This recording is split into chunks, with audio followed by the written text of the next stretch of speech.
But what I want to tell you is, they picked the right lady at the right time.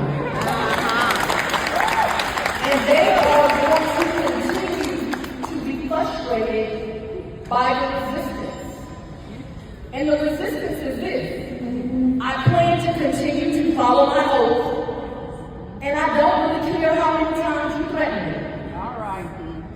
You can keep investigating, targeting, but what is interesting is you choose two of the most powerful Democrats in the state to target. Why is that? It's because you're scared of little boys. I hope somebody's recording this. You have 6 scared little boys who think they want a conversation with today. I'm telling you, get your popcorn that day. It's going to be a good day. I am the daughter of a civil rights attorney. My father was a Black Panther. It's not a fact I run from. It is a fact that I am the most proud of. Because being raised as a child, my father never talked to me about hate. Never. He only talked to me about everyone being entitled to dignity. Many of you who know my story know I am an attorney because he was an attorney. But the reason my father became an attorney is because he said he's been locked up in more states than he can count. He said when it was time to take the bar exam, they asked you, put down all your arrests. He said, all I can give you is a list of states. I can't come up with every arrest. But what is important about that is he said it was never Black lawyers that came and helped him. It was always white lawyers. And see, this is the distinction between the hate that they sow and what we sow. He has much love for those lawyers who fought for them. It was irrelevant to him that they were white. He was just happy to stand amongst good people trying to do the right thing. I'm telling you, we are living in a time of history where they want to create hate. I tell my staff all the time, diversity is intentional.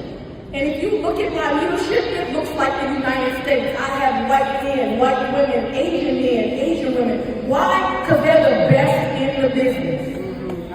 And my second is another sister. And I make no apology for that because she is the best to do the job at this time in history. But what I want to tell you is, right now is not a time for fear. To remain silent in this time in history is to become complicit. Somebody look at your neighbor and say, to remain silent at this time in history is to become complicit.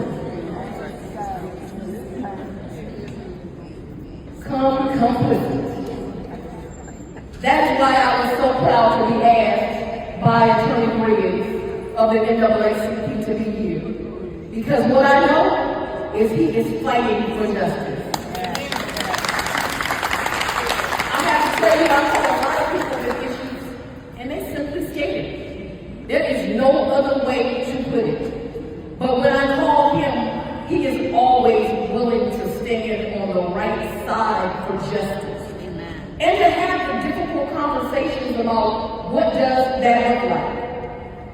So today, as we conclude Women's History Month, we just want to thank the 3 of you for your service, for giving us an example, for setting together what we should be doing as human beings.